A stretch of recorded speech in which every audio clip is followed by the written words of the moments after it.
In the wink of an eye, my soul is turning in your hand, in your hand.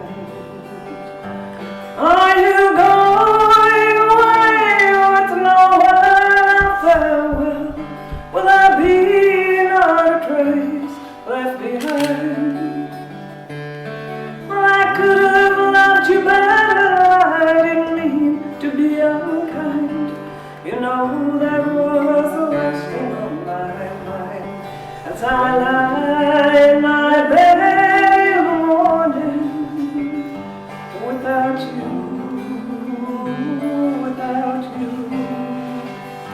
Every song in my heart lies mourning, without you, without you. Are you going away with no word of farewell? Will there be not a trace left behind? I could have loved you better, I didn't mean to be unkind. You know that was the last thing on my mind. You have plenty of reason for going. This I know, oh, this I know. For the weeks have been steadily growing. Please don't go, please don't go. Are you going away with no word of farewell? Will there be not a trace left behind? Well, I could have loved you better, I didn't mean to be unkind. You know that was the last thing on my mind. You know there was the last thing on my mind.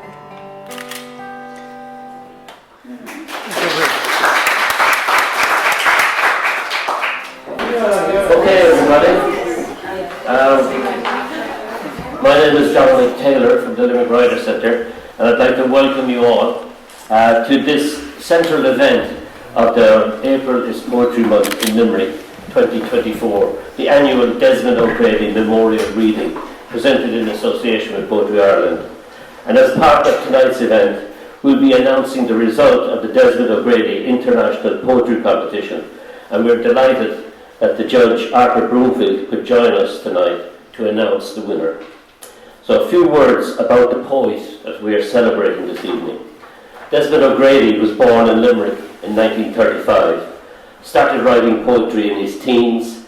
His early work was strongly influenced by T.S. Eliot and Ezra Pound, whose poems he encountered at weekly meetings at the Limerick Poetry Circle in the White House Bar.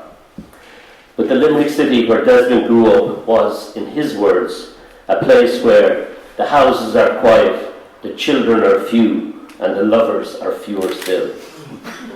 O'Grady headed to Paris to teach English at the Berlitz School and to immerse himself in the artistic life of the city. He met Picasso, moved in the same circles as Beckett, and in 1956 got to know friends of Joyce and published his first book, Chords and Orchestrations, with the financial assistance of his admirers back home in Limerick. Desmond O'Grady was unusual among Irish poets of his generation for both his interest in modernist experimentation and his immersion in the poetry of other cultures. He was, in the true sense, a citizen of world poetry. So on to our readers tonight. I'm delighted to welcome three poets, Matthew Geden, Niamh Twomey and Andre Broomfield. And we're going to hear from Matthew first. Matthew was born and brought up in the English Midlands, moving to Kinsale in 1990. His poetry collections include Swimming to Albania, The Place Inside and Fruit. In November 2019, he was writer-in-residence at Nanjing Literature Centre in China. Since March 2020, he has been writer-in-residence for Cork County Library and Arts Office. He currently teaches on the Creative Writing MA course at UCC and is director of the Kinsale Writing School. So, welcome please, Matthew Geden. Dominic. I started clapping myself then as well. You might notice I bought quite a few books. Don't worry, we're going to lock the door so you can't get out. Okay. So I thought I'd start off with a poem by Desmond. The Wide World. Ignorant of the world, we threw ourselves into it, as a swimmer throws himself into the sea. As fishermen do, we brought with us bundled belongings of personal value, memories mostly. Ignorant of the world, we fronted it, as a boat the waves, asking no more than a chance to live full lives, leave some record. Among the crowded distortions of indifferent cities, we survived on what we'd brought with us, an insular sensibility. Ignorant of the world, we set out across it, as sailors the sea. Some survived, some sank. So I'm delighted to be invited here. As I say, Desmond was a great friend of mine, so this is a real thrill. He was also a big inspiration in my work and in my writing and in my, even just the fact of thinking myself as a poet was a lot down to Desmond's encouragement and belief in me. So I'm very grateful to him. I met him in the early 90s in Kinsale, and where we both lived, and we had many happy hours together, mostly in the pub, it has to be said. But my favourite times, in fact, were calling up to him, up to his house in the evening occasionally towards the end of his life, and we'd share a bottle of wine and gossip, as Desmond liked to, about poets, particularly. So he inspired my writing, as I say, my approach to writing, and my first chapbook, which was a little book called Kinsale Poems, was very much motivated by Desmond's book, Alexandrian Notebook, which was published, I think, by Raven Arts Press many years ago, and was a kind of document of his travels to Egypt. So I wanted to do something similar about my arrival to Kinsale. So this very much came out of Desmond's work in a way. 1601. Battles in history are much the same. A conflux of forces stumble towards some semblance of conclusion. Shouts of life ebb away into the mist. Histories are born of the base need to make sense, to explain away the bitter taste, the rough tongue, and the weariness of the morning after. It's all a haze. Tales told depend upon selective memory, and the right to publish the official version, the true story of what happened. Now hear this. McMahon sold the battle plans for a bottle of whiskey. Another disaster due to the demon drink. I've had a few myself. 3 sheets to the wind, I've made my way home. Weaved unsteadily through the night, bumping into port. Memory blurs, blots out most of the past, concentrates the mind on a few disastrous hours, a skirmish in the mud. You can pick and choose to some extent. Remember the cold confusion, or the bright dawn and the sunlight at the harbour mouth.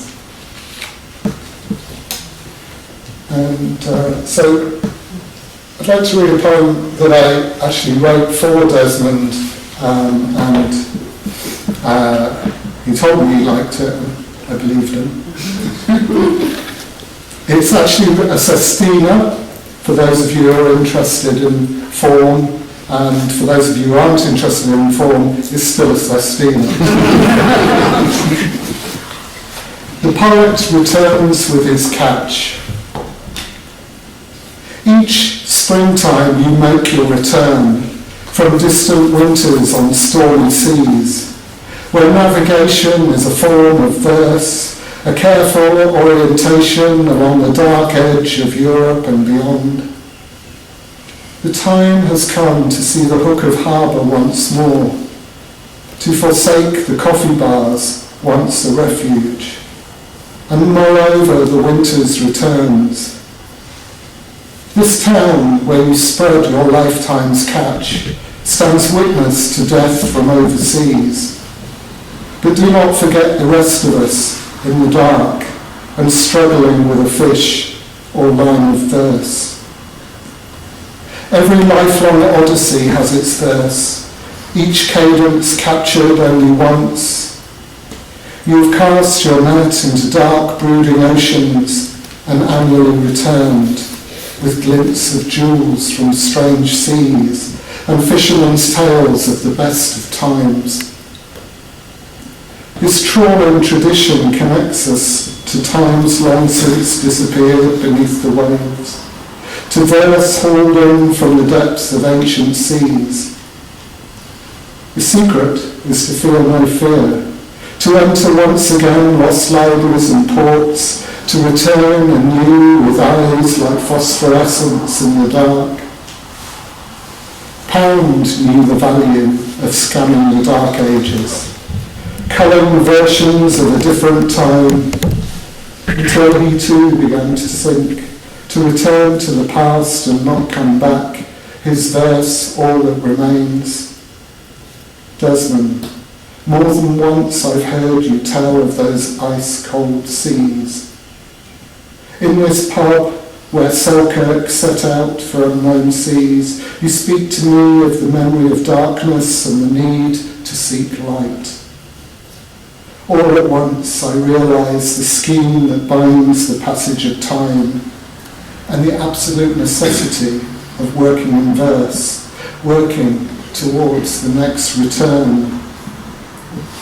As you said once, there comes a time when ideas slip to the seas. It is in such dark moments I turn to verse. Words are what return. Okay. So a couple of poems for and about Desmond. Desmond, actually, one of the things that was I found very inspiring from was the way that he didn't just work on his own poems, he translated the work of poets from other countries. Desmond lived abroad a lot. He fled to Paris first of all, and then this is the Paris of the 1950s. And then, being Desmond, he turned up in Rome just as Fellini was making his famous film La Dolce Vita, and of course Desmond ended up in it, writing his own lines, as he always used to tell us, although he stole the best lines from Shakespeare, he said. So he also lived in Greece, and he spent time, as I said, in Egypt. He went to Harvard. He lived a full life, as the poem says, and left some record. So he encouraged me to attempt my own translations, despite the fact that I have no languages whatsoever. I still have carried on attempting to translate, and this is a translation from the Spanish of a Cuban poet based in Cork called Yairen Jerez Colombier. She's a lovely poet, a young poet, teaches at UCC, and her poetry, I suppose you could call it eco-poetry. It's certainly environmentally concerned. This is a little short poem that was published recently that I translated. fossils. Who would guess that these stars were lilies cut short by time? Every day, someone walks on frozen flowers, believing they are grains of sand, builds a roof with fossils of rain, not noticing the circles that prove a stone is the footprint of something else. Okay. Trying to balance these books very carefully here. So far so good, at the moment. I read some more recent poems. These are from my last collection, The Cloud Architect, which was published in 2022. And I may even have copies for sale if I remember to put them in my bag. There's always a chance I didn't. So The Cloud Architect, I thought I'd read the title poem, and in this case the title, The Cloud Architect. I had the title long before I had the poem. I just couldn't think of a poem to go with it. The title came from an advert, one of those times when you used to get jobs advertised in newspapers, when people read newspapers back in the old days. And I was flicking through a newspaper and I saw the perfect job, The Cloud Architect. What could be better? Of course, it wasn't at all what I thought it was, and I didn't get the job.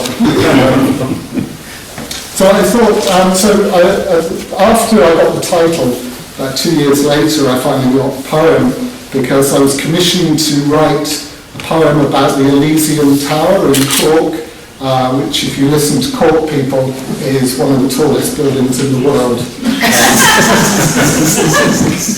So I did. So this poem manifested itself under the title of The Cloud Architect.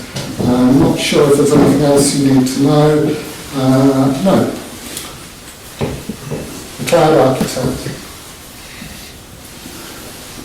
Instead of working, I draw pictures. Mountain vistas or views from high windows overseeing the bottleneck below. I sketch a monk adorned in saffron robes. He contemplates the sunlight on St. Luke's, and the steel grey rain comes thundering in like a train. Moment to moment the days pass.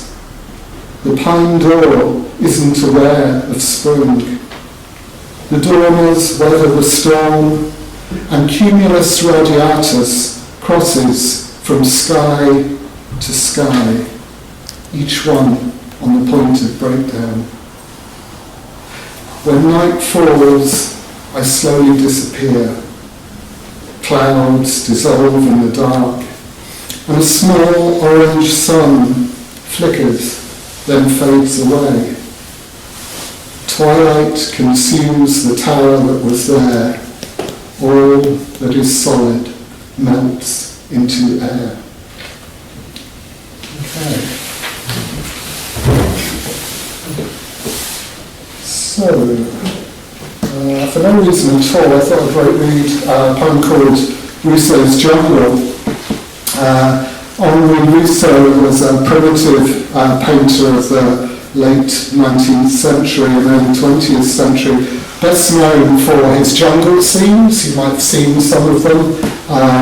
Apparently he never ever visited a jungle, they were all completely imagined. They have a very dark, sinister, almost dreamlike quality to them. And this poem is loosely about that. It's loosely about my garden, and it's less loosely about another writer from Kinsale, who lived in Kinsale, a novelist called Aidan Higgins, who died, I suppose, about 9 years ago, I think. Aidan's a fine writer, a very underrated writer, I think. But in his last years, he spent them in a nearby nursing home, and I used to go and visit him and read to him. Aidan's favourite thing for me to read was, of course, his own books. So I used to go and read Aidan's books to Aidan. But initially, most of the time, he was in a private room, so that was fine. I would go up, sit there with him, read to him until he told me to go away or he fell asleep or something. And that was fine. But there was one time when he was actually in the kind of communal area. So I had to go down and sit with him and read to him amongst a fair amount of noise and everything. And at one point I could hear one woman shouting because she obviously wanted to hear what I was saying. And she was saying, "Be quiet, I want to hear the priest."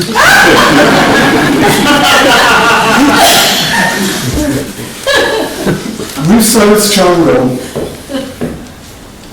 Tonight the air is tropical, pregnant with rain.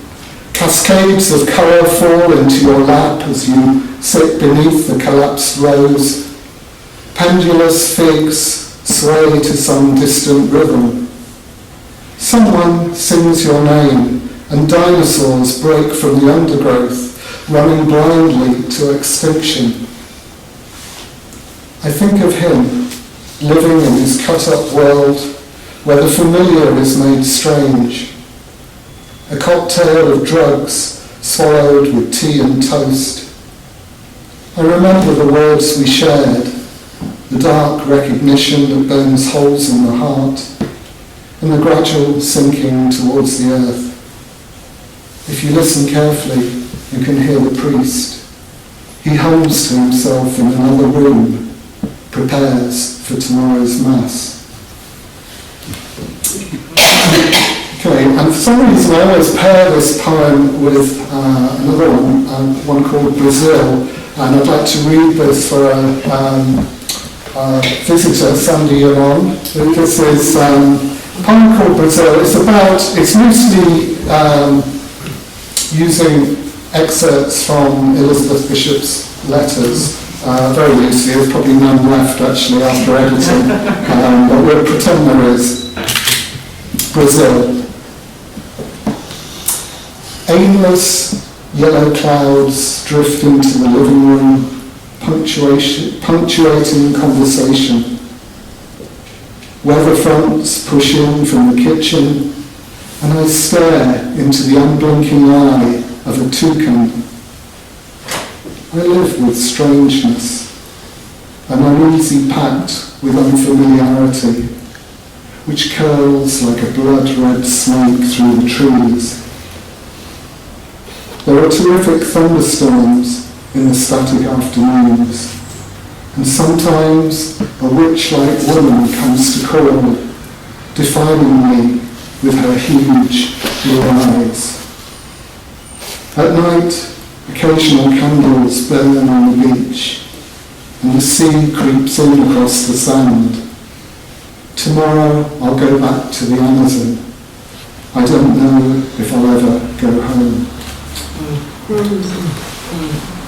Okay, just a little anecdote about Desmond, just because it came into my head, was a friend of mine, female friend, was offered to give Desmond a lift. He had a hospital appointment, I think, at the hospital that she worked at, so it made sense. So she went to pick him up in the morning, I guess around 8:30 in the morning. Of course, Desmond was asleep, not ready. But he got out of bed in his long johns and his woolly vest or whatever, threw on some trousers and a shirt, and got in the car, and they drove to the hospital, chatting away, sat in the car park for a while chatting, and then Desmond got out the car and in full view of all her work colleagues proceeded to pull up his trousers and pull up his zip. She said she never lived it down.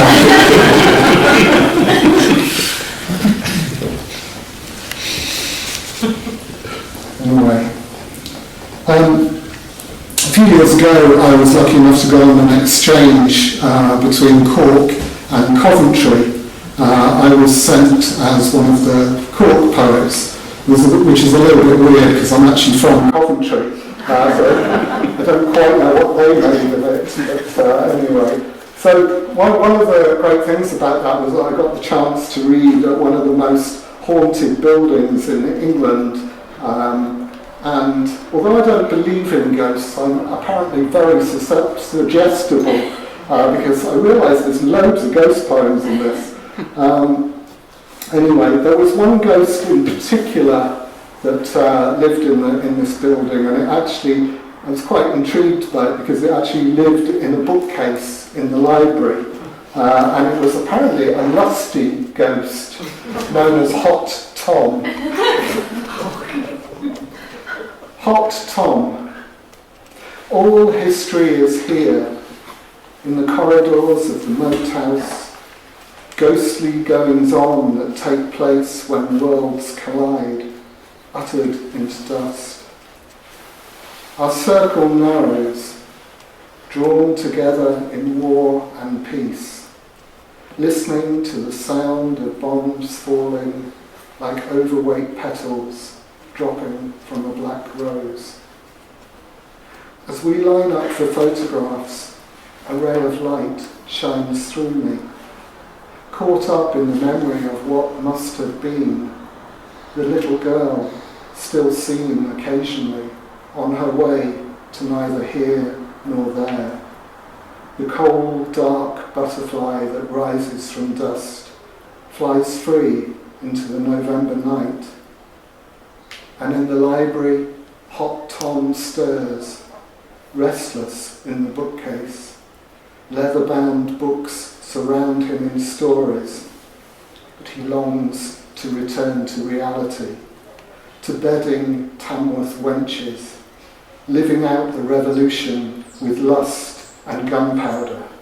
Live life, he whispers, an incendiary flame in my heart. Okay, so I'll finish there with another poem for and about Desmond, I guess. So I mentioned Desmond's Alexandrian notebook, which arose out of him living there. And a good many years after that, he was asked to put together a little book about Alexandria, which naturally enough he called My Alexandria, as if it could belong to anyone else.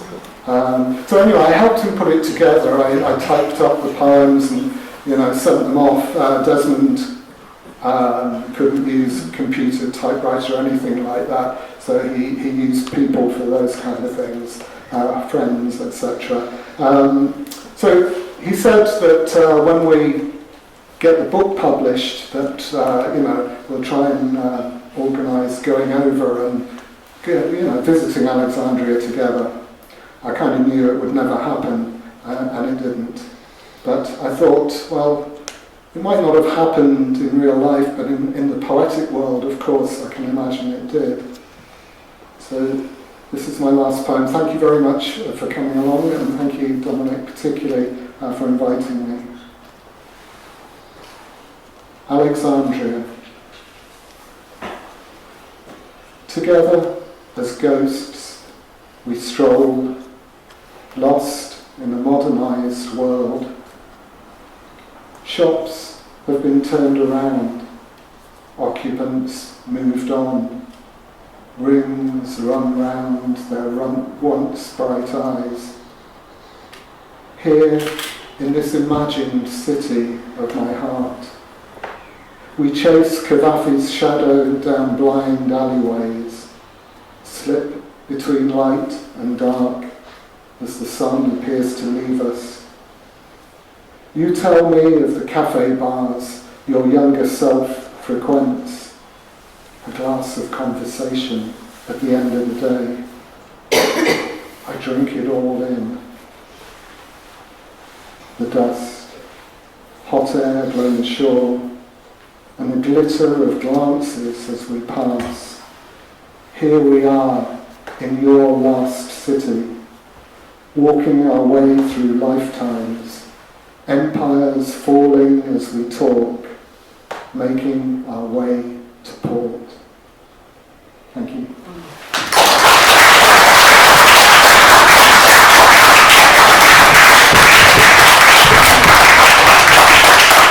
Thank you for that really wonderful reading of the work, and of course your personal anecdotes on Desmond made it that much richer for us. Thank you very much.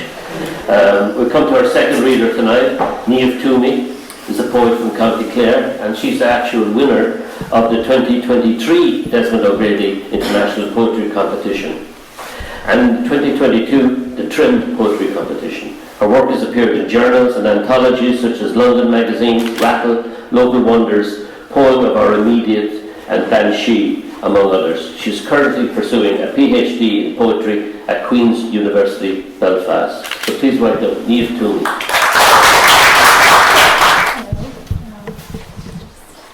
Such a timer because I have no concept of time. Okay. Thank you so much for having me. Thank you especially Dominic and the Limerick Writers' Centre. It's an honour to be here, and especially to read with Matthew, who was my teacher in my MA, so I just have a little bit of imposter syndrome. I'm going to start with a short poem. There's a list of wild grasses in this poem, and arrowgrass is just a wild grass. This is called Arrowgrass. Our dead are like shawls wrapped around us through winter. There is a garden where they tend for us anemones, loosestrife, hemlock, sorrel, clouds of bog cotton, arrowgrass to point us home. Someday we will glimpse them there, say, you left in such a hurry, I never told you this. Can you hear me okay? Yes. I'm a very quietly spoken person. So. Just go close to the mic. Okay. I'm going to read a poem to follow on called Death Knocks. If anyone's unfamiliar with the Death Knock, sorry, there's a death theme running through all my poems. I'm a perfectly happy person. I don't know why it happens. So the death knock is when the night that a loved one passes away, you hear a knock on the door. And this is called Death Knocks. Like a nib on the rim of an inkwell, a ticking clock, or a farrier's knife scraping the mountain from a hoof. I wake to the sound like a hook being hung for an almanac. Clack, clack, clack. Just a mother bullfinch hunting for worms, or perhaps a hawk seeking shelter. Maybe an old chaffinch losing track of time, or a moth caught in a web, beating its wings on the door frame of its final hours. I rise out of bed, open the door to the flutter of heartbeats. They enter me, your flock of winged messengers, come to keep watch through the dark months ahead. In the morning I await my father's knock to tell me you are dead. And I'm going to read you a poem now about Armid. I'm doing a PhD on her, so I've written notes so I don't go off on one. I could describe her for 15 minutes otherwise. Armid is a healer of the Tuatha De Danann in Irish mythology, and basically after her jealous father kills her brother, she's crying over her brother's grave, and her tears mix with his body, and all the healing herbs to cure all the illnesses in the world grow from his grave. But her father's a bit of a nuisance and comes along and scatters them across the world. So the story goes that she wanders ever after trying to retrieve them. So this is the first poem I ever wrote in Armid's voice. It's called Armid at Mioc's Grave. Wrapped up soft as willow like the day you were born, they lower you into a tilled grave. Night falls heavy on my shoulders. I stay by your side as winter leaves cling to their branches. Remember, brother, how I taught you to hang chamomile from rafters, to swim in the Boyne, shape animals from clouds, to rub eucalyptus on your cut skin. We dived for carrageen from the seafloor, scoured marshlands for silverweed, forests for wild garlic, steeped arnica for the bruises of warriors. Rhododendron descends from Siberian mountains. Peels of Peruvian bark fall in my feverous lap. Euphrasia clears my eyes, Plantago cleanses my ears, calendula, wolfsbane, red onion, yellow broom. Figs land at my feet, oozing treacle, nettles to be stewed, chickweed, elderflower, myrtle stars the dark. Your grave offers up these docks to be rubbed on the sting of it. Bramble and nightshade creep through the hedgerow, an elixir folding into the wounds of the world. I think I will never rise, but your voice is blooming in the dawnlight. Look, sister, to all that we have planted. Harvest it. Okay, and hopefully this one is a little bit more uplifting. This is kind of a reimagining of the Bible, I guess. This is called Gospel. There is a book where meadowsweet blooms in the spaces between words. Each line rests on a bed of sweet pea, and chamomile sprouts from punctuation marks. Foxglove straightens her spine in the margins. We read this book each morning and last thing before sleep. We read it on trains, at bus stops, in bathroom cubicles during lunch hour. We plant its seeds everywhere we go until the whole world is colour for bees to enjoy. No man is ever called saviour. No one twists the stems loose, pretends to understand what it's all about.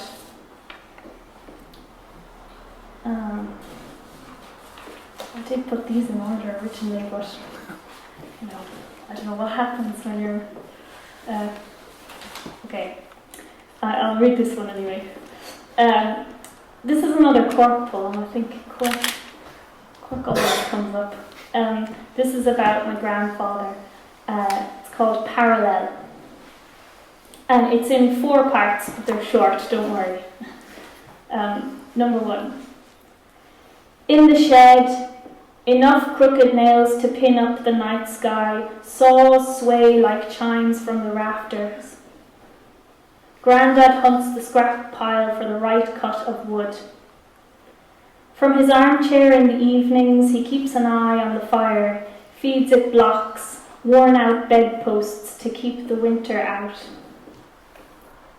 When the Angelus rings, rosary beads rope round his hands. Behind his closed eyes, a world I can never imagine. 2. He is carving a ladder for my dolls with odds and ends from the firebox. Its 2 stringers are parallel. I learned that word. It means they're standing right beside each other, and even if they go on forever, they will never touch. 3. He's too weak to walk to the bosun, so we sit in the car facing Cove over the water.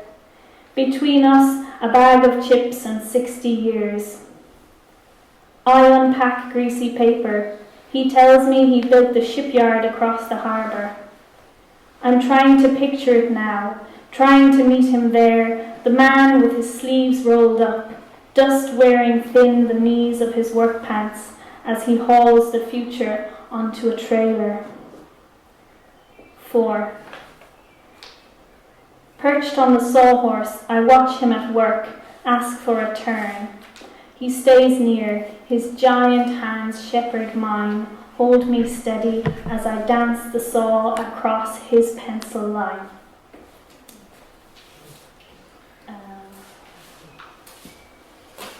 just so aware of how sad all my poems are. Stand up in front of someone. Sorry.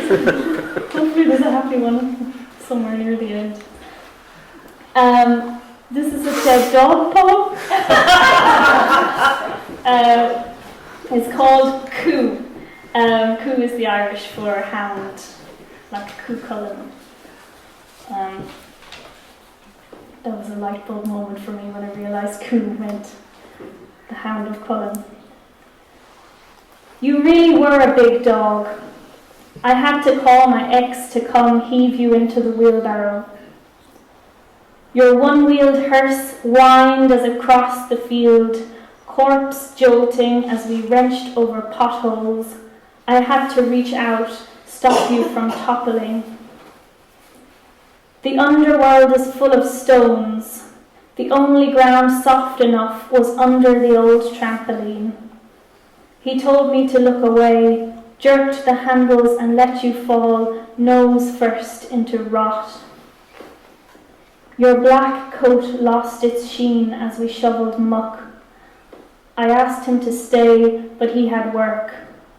I stood out in the cold, throwing birch wands at the wind, with no one to catch them.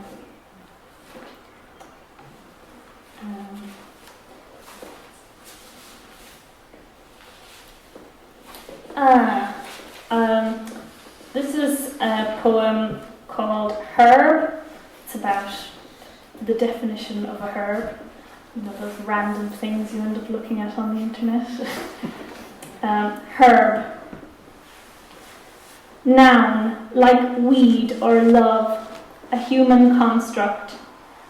A category for a plant whose stem remains soft as a limb, never hardens to wood like tree, whose leaves, stems, flowers are used for food or medicine.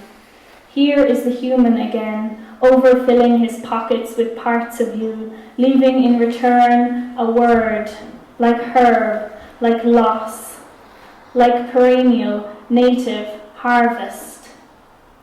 Usefulness, another of the inventions he blesses you with. And look, he has drawn you all with one green pencil and labelled rosemary, calendula, marjoram, parsley, yarrow, for his records, definitive proof that you exist.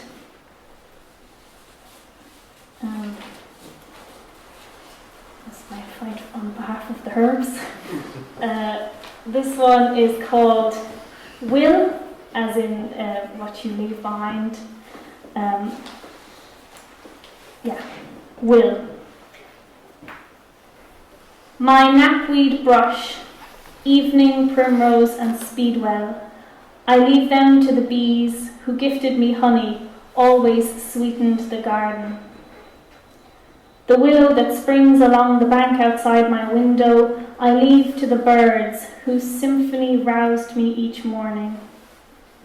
My bookshelves, snug with worlds, I leave to my mother, who was this world's curator.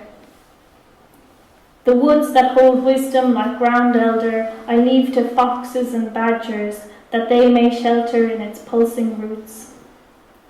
The field of clover, bird's foot trefoil and dandelions, I leave to wild horses, to charge down the hillside with the heather. My house with its whitewashed sills, wooden frames, this I leave to moss and lichen, to make of it a palace, welcome ferns as footmen by the door. Plant poems at my graveside, no oasis made of foam. Like golden saxifrage, I will find all I need in the damp soil, the peeling river.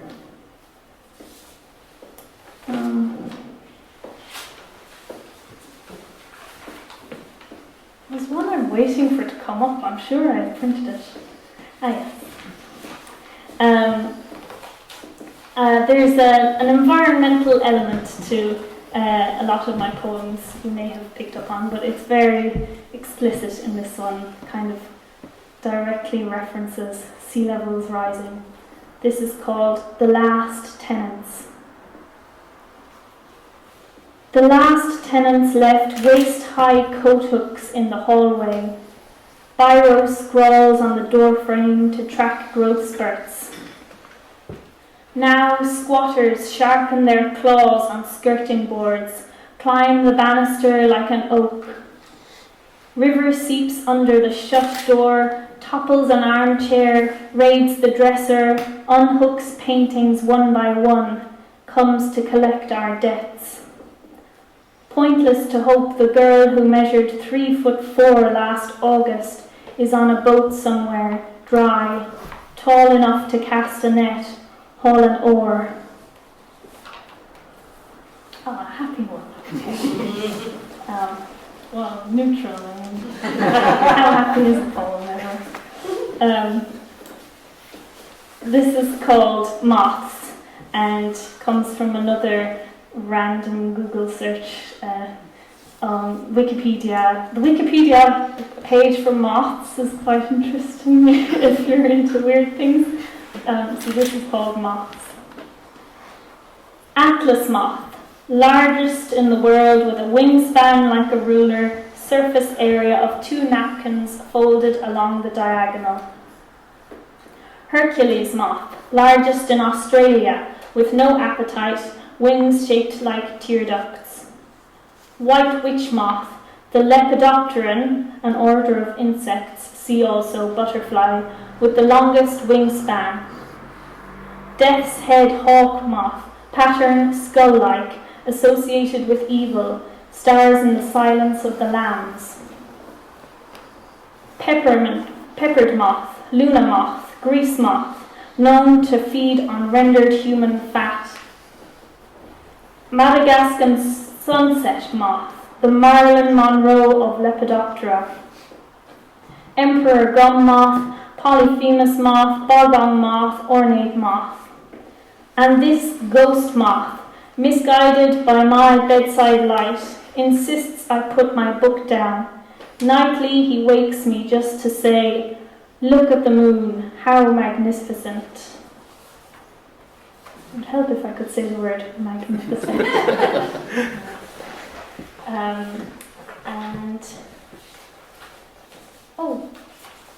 I think I've gone over, sorry.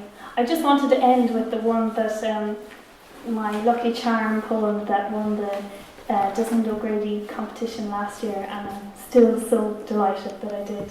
It was a real honour. This is another Armid poem. It's called Armid in the Glen. And so I wander bog roads, wade through lakes, hair mingling with bladderwort, orbit forests like a planet searching for its moons. My winged companions, gannets, merlins, meadow pipits circle my path, flock to lift my spirits from the mud. I tell stories to anyone who'll listen, how he could climb like a squirrel, build like a beaver, fashion a limb.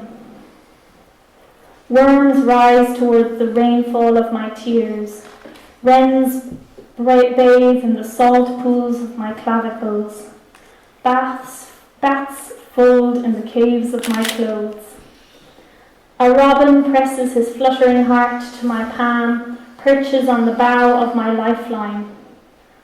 I can't plant breath in the lungs of the dead, but look, cackling geese point north, their beaks like compass needles. At nightfall, owls summon shapes from the dark. Thank you so much.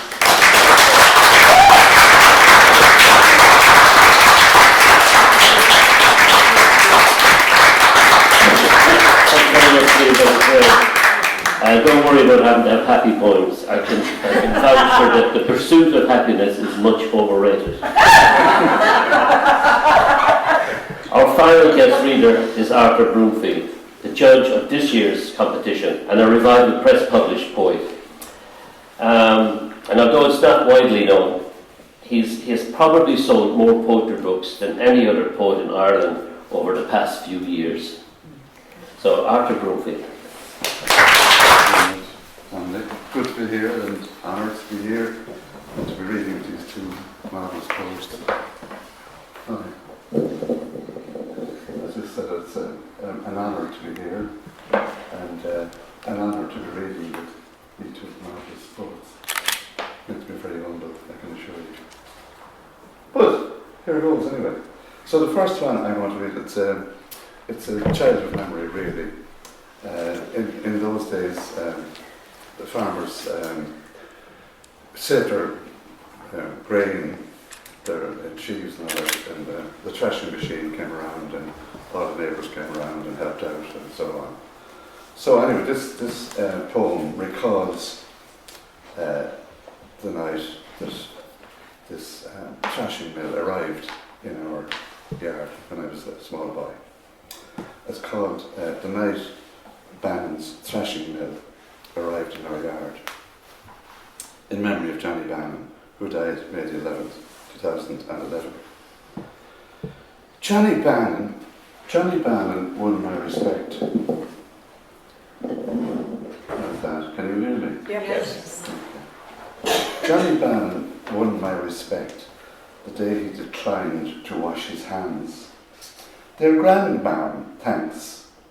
He spoke with the assurance of one who knows his options. My mother fussed and poured his tea. His overalls, decorated with medals of exotic Greece, sparkled in the reflection of the Aladdin lamp that lit our kitchen. Amorphous transfers to his face and neck from his oily fingers confirmed the mystical status of the lieutenant of the Leviathan.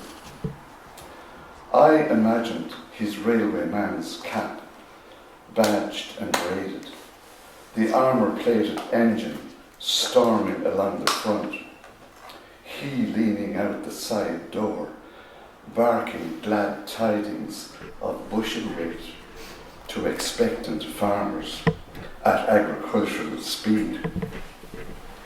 I, held back on my father's knee, wanted to be second in command in his benevolent army, to be there when he swung the starting handle that fired the pistons, to carry the drums of TVO that smelled of the future, to befriend him, to give him a hand. And the next one more or less speaks for itself. It's called On the Way from My Vasectomy. On the way from my vasectomy, I passed the signpost to Kilcock.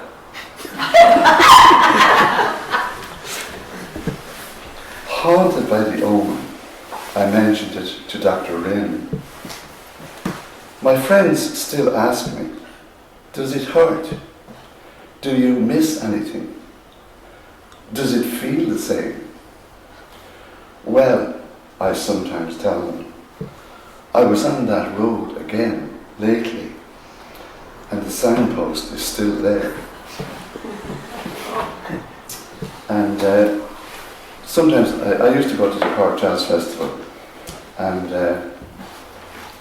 once I was walking down the street towards the Metropole Hotel before the thing started, and I could see this man coming, and I knew he was playing because I googled him.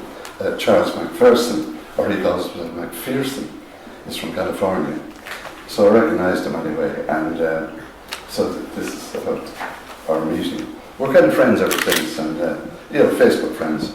And during the lockdown, I was, metaphorically speaking, in his sitting room during the lockdown on a Zoom call. So it's really good. Lovely man. He's a great man. He's 84 years of age now. He's still going strong and teaching jazz. And great man. So, some days when you meet another, like the day I met Charles McPherson, I said, "Are you Charles McPherson?" He said, "Yes, I am," or something like that, in Cork, in the rain. I said, "I'm going to your concert," and gripped his hand tight with my two hands. Not having met Beethoven, I didn't want to let it go. I've written a few love poems to my wife. Assumpta, and this one is called imaginatively Assumpta.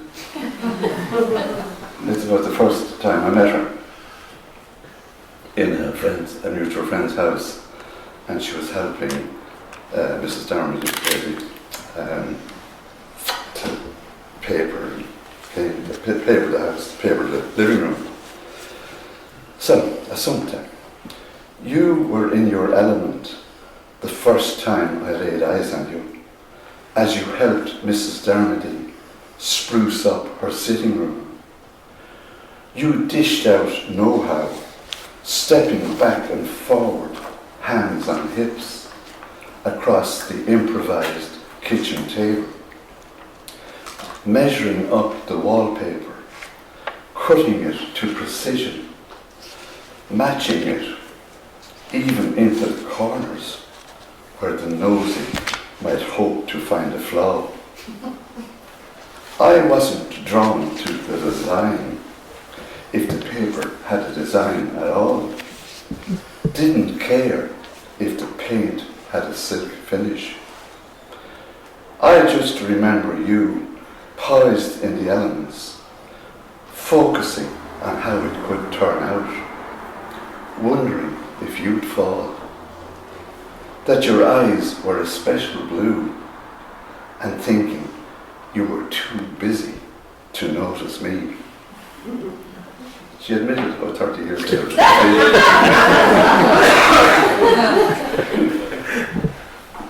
So this is another one, and it's called When This Has Passed, for the Sunday. Someday, when the beach glistens of our own accord, and birds take time out, when bees put buzzing on hold, we'll share a cryptic coffee on the ethereal seat under the willow where I used to rest. You will know if a tingle glides along your eyes and a soft breeze caresses your lips. And so this is, it's another childhood poem. It's the Portlaoise Mount Mellick railway line. I grew up on a farm, and that particular line, which is now closed for many years, ran through our land, or beside our land. And during the beet season, the sugar beet season, so to bring the beet from Mount Mellick to the big wagons in Portlaoise and on down to Thurles or Carlow. Thurles, I don't know if there's a railway station in Carlow. Yes, there is.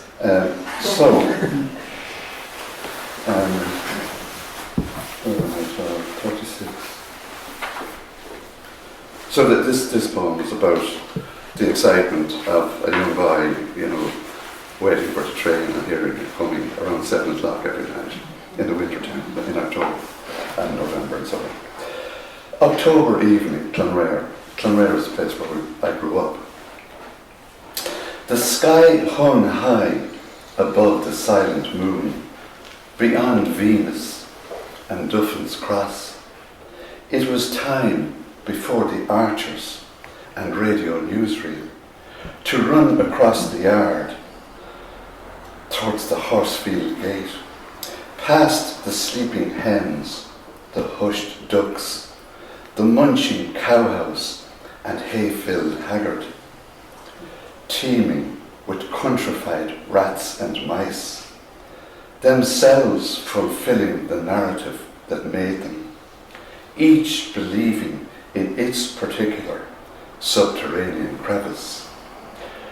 To clutch the tingle from the expected, the cameo appearance of the beat train, performing its drive-on past to the chug impromptu of cymbal clashes, regulating belches of steam, and hissed acknowledgement of love to an audience of one, staged to a backdrop of glittered stars in Mrs. Delaney's field.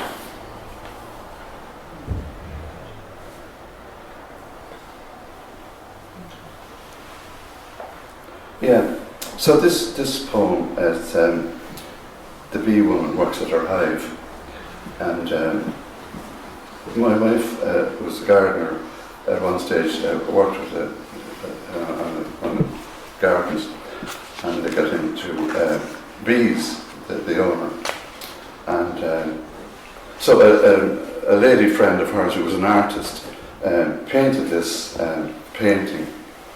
And I haven't acknowledged this, by the way, which is a mistake, but there you are. And so this poem was really an ecstatic poem after that painting by that lady, whose name escapes me. This is what age is. The bee woman works at her hive. During lulls in the natural order, when the dead have been buried, and the laws of seed time and harvest are reinstated, look on me as the landlady with the right tenants, popular in business in quiet times. In concord with the will of the world, I pose in white suit and visor as I record the verve of the hive, the stash of its riches, propolis, pollen, royal jelly, eternal honey, nectar and beeswax, as any concern would, while a queen bee, entrusted to her particular space and time, desirous, mates and breeds, builds, convicts the unwanted.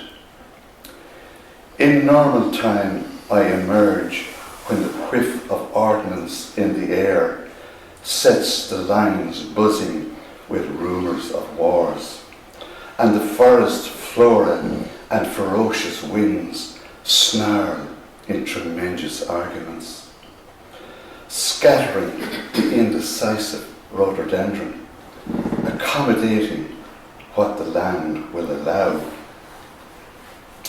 Now I am the ethereal one, returned from the debacle of maternal earth, of it and on it, the calm in the storm.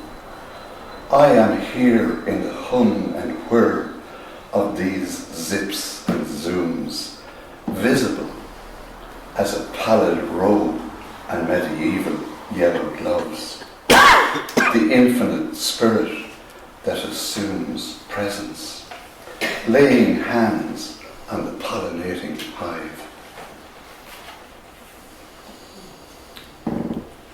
So this is selected from 5 previous books I've written, so it's kind of, all over the place with it. So one of the books was surreal poetry. I fell under the spell of Andre Breton for a while. I'm not sorry. So this one is called Air Raid, which is not all that surreal. It's sad, really, like yourself. Air Raid. I poured boiling water over their nest, the red ants, in a disorganized frenzy beneath the emanating sky, slowed as their Duracells expired to a limp, entangled heap. Revenge can be honeyed vinegar spread on the ruins of Carthage. It will make gardening less painful, I thought. That was when I felt the nip on my ankle. Then another, further up. And this is another one from a surreal book. I think secretly in my unconscious I'm a bit of a Nazi.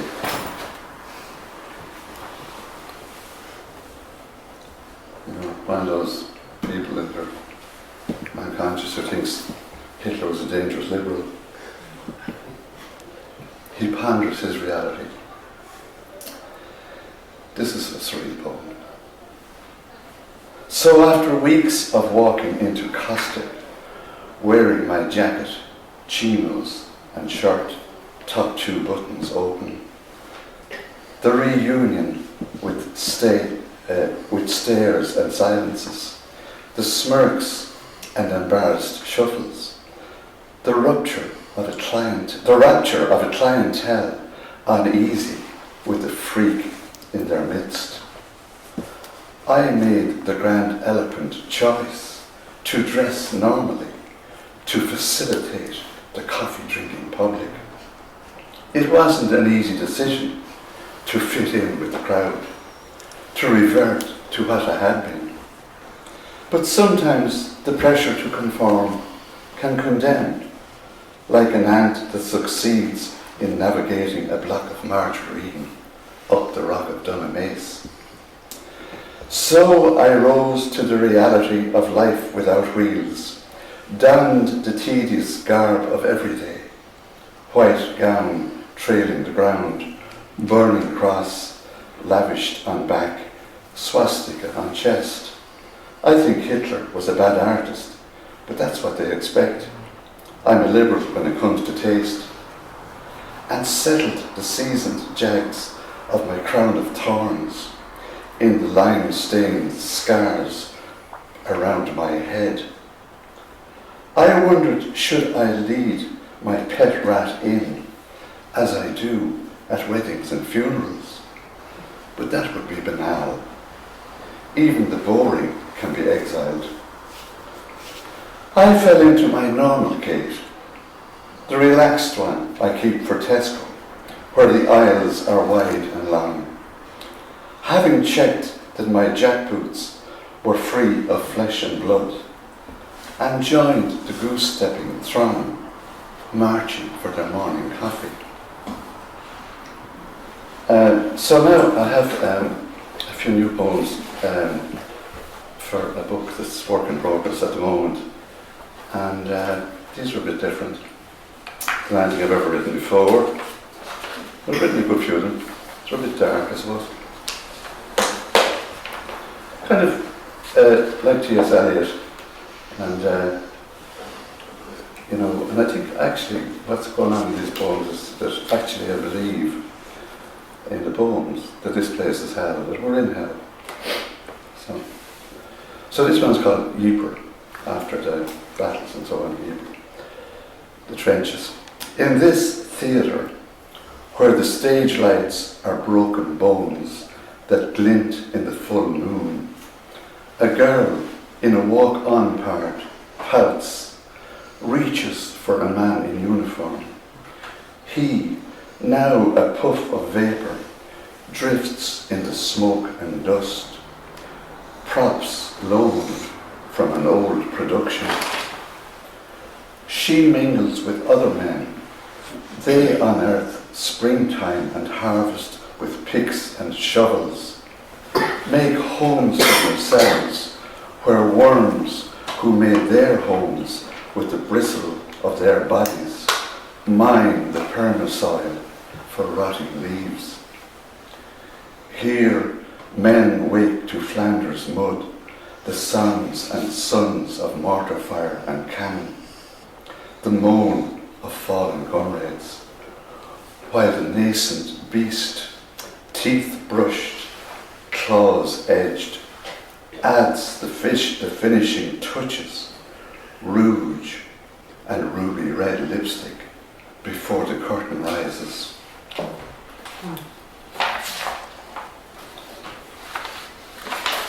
This one is called Before All This. It's kind of, the count comes into this. It's not a count track, I think the count is probably the artist, I think T.S. Eliot says something like, and I'm misquoting here, that we're all dead, but only the artists know it. So, before all this, the birthing cave is bright tonight. An easterly ruffles the cobweb curtain. A shaft of moonbeam impales the granite shrine. The Count reaches to a couch of scotch grass. The Count retreats to a couch of scotch grass. A cloak of goatskin hangs from his shoulders. Drip drops towards his feet. Winter. He hauls Middle Ages out of a worn fiddle. Taunts silver spear. The airs he'd saved from the flames. Prenatal Pilates.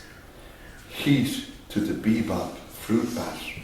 The fireless vault with the bloodless. The fireless vault with the bloodless heart. Sorry. So the last one is the last poem I'm reading. It's from my new collection again, one of these three. It's called Scene from His Cell. That is the Count again here speaking. His world would smack of the North Star, cocooned in a matrix of snow, a granite cell where the writing sparkled on the wall, the mercury showing 20 below. Here he could resign his death right in the sunfire's cunning design, the kindled sparks of morning, the cooling embers of evening, the June rose in bloom at noon, glorified by painters and poets, fluent in skyborn colours and ink, the mechanic hot with tap and dye, tools gifted with the power to create the colossal lie. The slaughterhouse, houses that infected attract full houses. These circus acts of the living dead he would view through the knowing eye of the happy dead that sees such things from the dead of night. That's it. Thank you very much.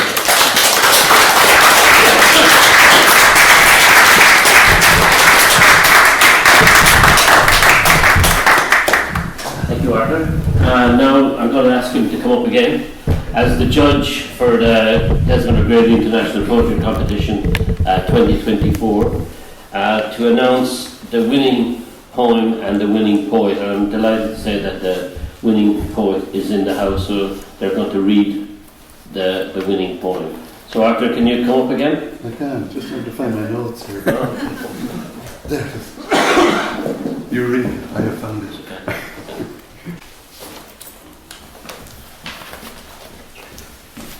Thanks. Okay, so I must say thank you very much, Dominic and Limerick Writers Centre, for honouring me as judge of this competition. It was a great experience, totally pleasurable, and you know the quality of the poetry I read was just amazing. And it's so sad, really, that you have to pick and choose, but one has to. And to talk about winners, well, really, you know, everybody who entered a poem for this competition is a winner, because, you know, they got the inspiration, some puff of energy, or some image, or some words someone heard, or looking up the encyclopedia, and translated that image, that exuberance and that burst of energy into words, and that's fantastic. So congratulations to everyone. I really enjoyed all the poetry I read, and there was a great bundle of them as well. It was really well subscribed. So congratulations to all of you. Now the winning poem, I have to say, the winning poem did stand out. The minute I read it, I said, well, if there's a better poem than this, it's got to be good. And I just wrote a few notes about it there to say about the poem and winning poem. That every word in it is appropriate, and the images are just brilliant. And there's no unnecessary language in it, and all these things, because I'm a Poundian, you know, Ezra Pound is my great inspiration.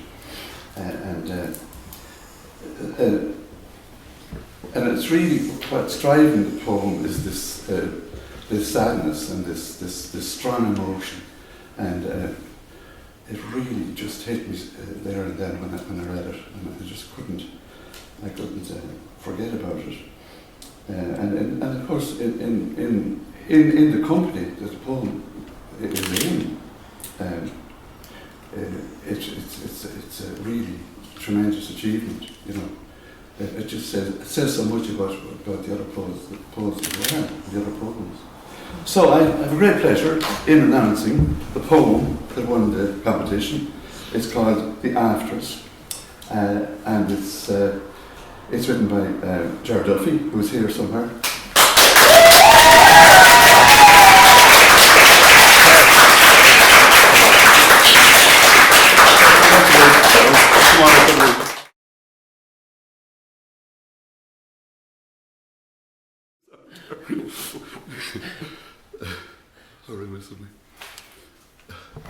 Good evening, everybody. I'm delighted to be here at the People's Museum in Limerick to receive the Desmond O'Grady International Poetry Award. It's pretty surreal, actually. I remember when I got the email, the usual blah blah blah, thank you for entering. I thought, okay, here we go, just down the bottom. And then I had this, W-I-N-N-E-R in the middle of it. And I thought, what is that? Winner. What does that even mean, But it meant something, and here I am. Writing poetry means a lot of rejections, about 99%, I would say. I did the tally. So to get this acknowledgement puts me in the 1% bracket, at least for today. I'd like to thank Dominic Taylor and the Limerick Writers' Centre for organising the competition, and Dr. Arthur Broomfield for choosing my poem, The Afters. This is a poem I was very uncertain about because I was trying to describe absence and aftermath. And Arthur's comments reassured me that I'd achieved my objective. The poem is dedicated to my mother. The Afters. A photograph of Bray Promenade, September 1953. You link my father's arm, snapped mid-step on the prom, a dark-haired Grace Kelly with your own James Dean. Your open-toed white sandals hurry towards the next 30 years. He squints down the lens. Neither of you have a clue of what you are rushing to. The fridge's blue mouth highlights a bowl of coleslaw with green spoon. Your sisters-in-law and nieces stamp cups on saucers, hunt down spoons, fill teapots, disturb the mouse. One bends over a hostess trolley clinking booze. Others lift platters of food high over their heads, step forward, allowing in a cloud of silk-cut and burbled conversation. The tea is stone cold. You are gone. In your bedroom, your music box's ballerina is still. Your dresses shiver on hangers as mourners lie across your bed, blow blue smoke, sip whiskey, no ice. Your child of Prague points to a continuous heaven. Kettles are switched on, teapots refilled. This time, tears slide down their sides as the mousetrap snaps. When guests have left, the mouse is found. Free, but for the tip of his nose. His fur, soft as ermine, the stole you wore when going out, smelling of eau de cologne, blushed with rouge, dark tint of Max Factor luscious lips, your wavy hair coiffed, your brooch corroded by streetlights, and the tap, tap, tap of your heels, quick stepping away. Thank you.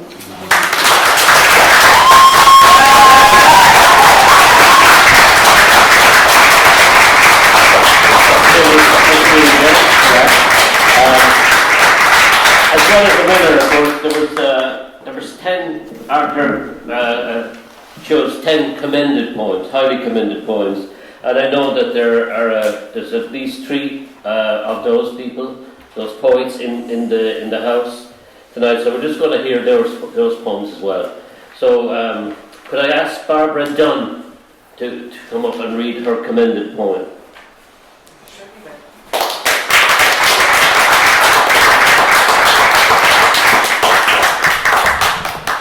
How are you doing? Can you hear me? Yes. Great. I'm probably going to need my glasses. Thank you, Dominic, for all your assistance. Thank you, Arthur, fellow Laois person, for seeing the value of my work. I'm going to, this is called To the Lighthouse and Other Essentials, and actually I want to say well done, Ger. I really loved your poem. Thank you very much for reading it. So, To the Lighthouse and Other Essentials. Green and white striped woven hold-all with a black cotton inlay, bought from a stall canal side on a cobbled Leiden street, packed with a change of clothes, a few cassettes, wish you were here, a book, borrowed from the library in Harlem and never returned, just like Mrs. Ramsey.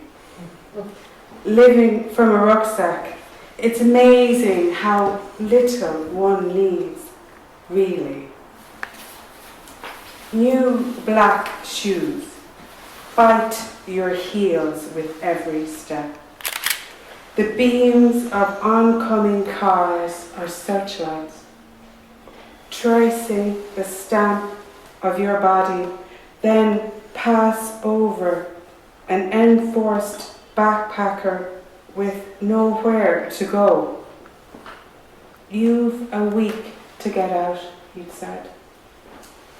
Then turned on the television and raised the volume to a roar. Thank you very much.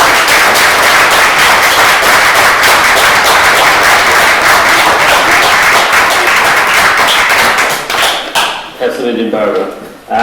Do we have Peggy McCarthy in the house? We do.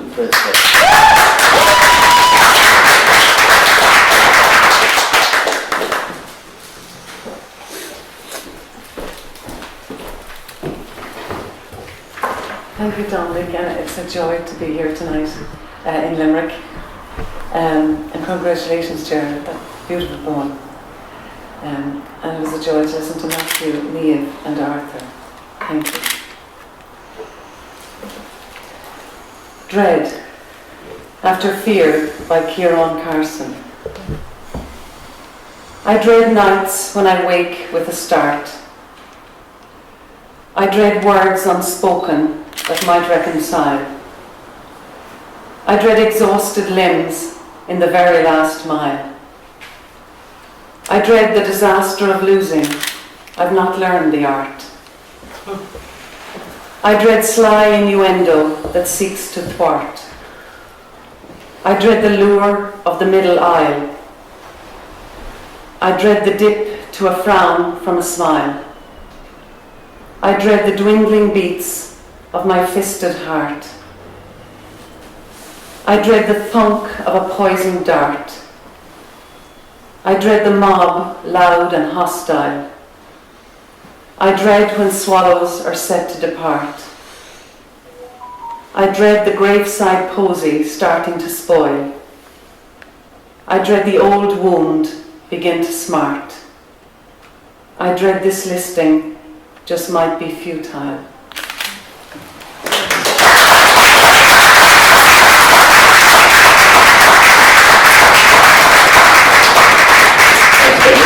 And Laura O'Donovan.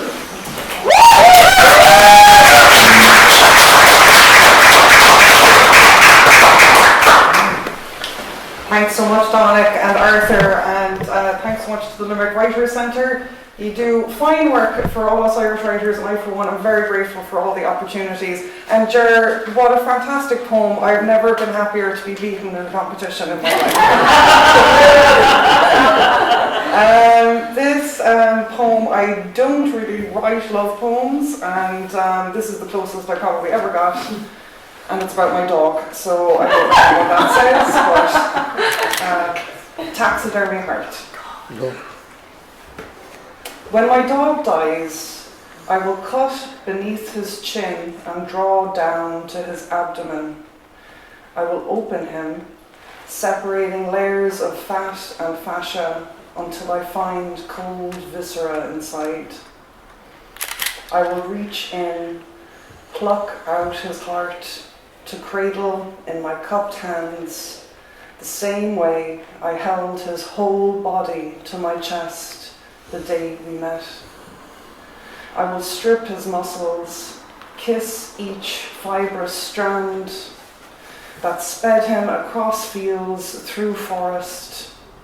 I will print his eyes in plastic, one iris bright blue, the other half eclipsed by a chestnut moon.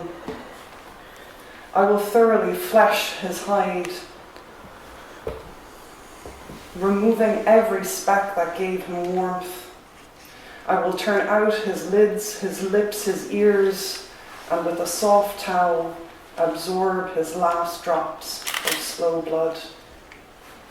I will apply a coat of canning salt on his hide, laid flat, wet side up. I will whisper all his names as I rub the salt in circles. I will roll his skin, hang it, dry it, tan it, stretch it, howl with it.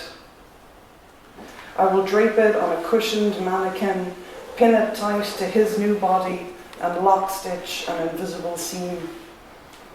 I will broom his fur, trim his ruff and tail, set his eyes, and then I will curl him like a fox and settle him on his bed in the living room, one eye open in a slit, one ear half cocked as if he has woken up just enough to notice me and now will go back to sleep.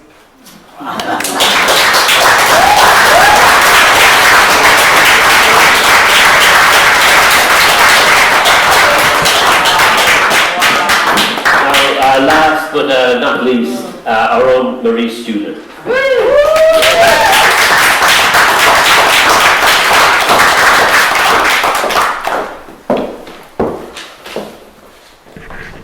Thank you, Dominic. It's good to be on home ground, and congratulations to your beautiful poem, Barbara, and Lauren as well. Beautiful work, and thank you, Arthur, and enjoy the readings, Matthew and Niamh as well. This poem, there's an epigraph from a Dennis O'Driscoll poem, Someone is Dressing Up for Death Today. On a morning to come, someone is dressing up for death today. On a morning to come, will I say please pass the milk, or overreach nursing a huff, as sometimes I do? Will you spoon bluebirds in a bowl of warm oats, stir swirls as purple as Good Friday vestments, or see no design at all? Will I pop vitamin supplements, scrolling articles on screen, before sorting that basket of discarded things? Will you collapse carton and tin in a recycling bin, plant that net of sprouting bulbs, aching for freshly turned clay? Will I add colour-boosting shampoo to a shopping list, then slide fingers to heels, poising a bridge on a blue rubber mat, seconds pulsing neon on my wrist? No matter. My love, our peeps will slide, as they always do, when either you or me will be first to dress in a morning coat.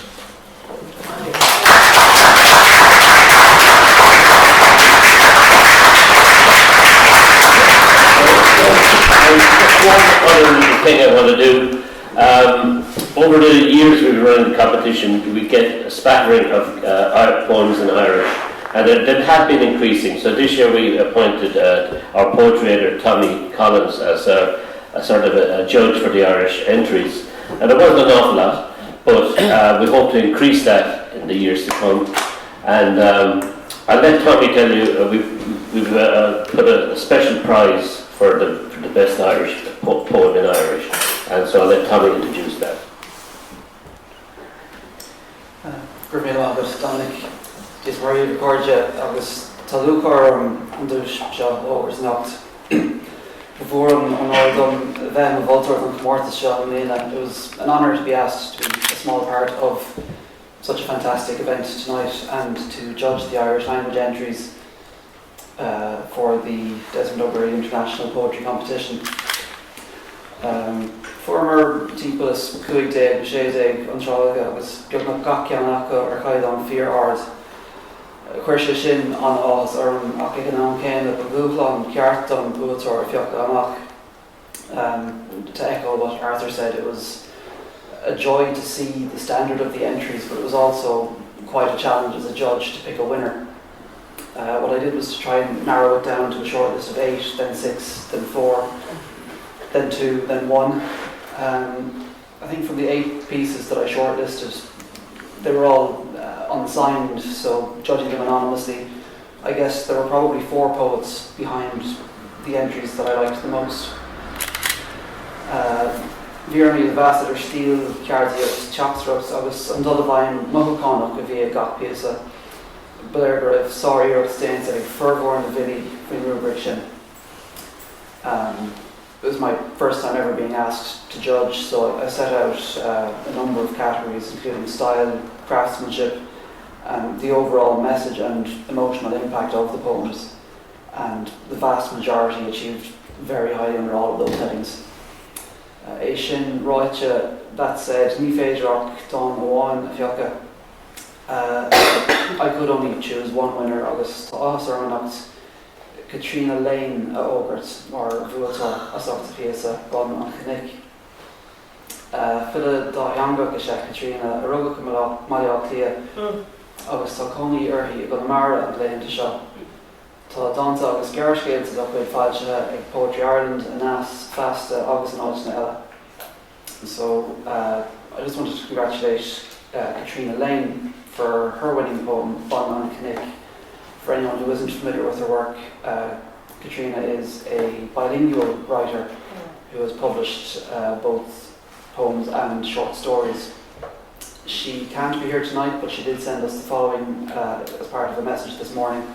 She said she would love to be here and to meet everyone, as she loves to give readings. The coincidence was that, interestingly, Elaine Quillinan shortlisted Katrina for the Evan Boland Emerging Poet Award last year, and the poem that we selected for the prize today, Bon an Chinnick, was actually one of the poems sent to Elaine Quillinan for that competition last year. So, gorgeous Katrina, so the government can make a hill of Ericty and Wales, Comortas Shaw, on Beach Going August Austin Mock. We're looking forward, as Dominic said, to receiving more entries in Irish in the years to come. As Katrina isn't here, I'll read her piece on her behalf. Bon an Chinnick. Shasan Fahruk T ag Bon an Chinnick, Ois Owen Nalabi Nias Solera, Tyluk Neta Rua, Shakter nu Octor the Lani, Ilig Balsaha, Ivadwahin. Clucka an T Tioli in Yo Fuyas Nagrania, Quaid Nori, or Queen in the Boshti, or Vanur Podrika and the Dishti, Kuiger Kaila and Aim Chapt na Vaughan. Ag Deshu Clee vi Ferrimor, nor Honig a Spa and Diogvallo, Pratluk agus Pratluk Gosur, vi Lava and Timple and Gosur, na Lava Kena Hob and Taksha, Trasnig and Tarshuk, Aber Bernie Erson.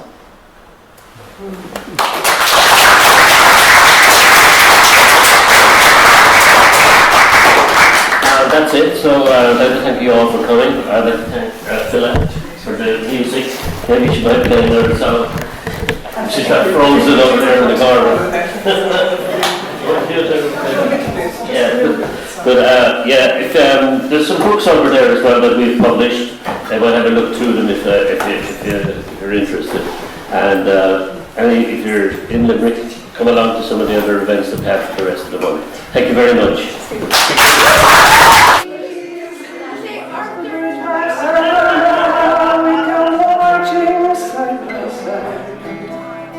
In our eyes, a new world its way.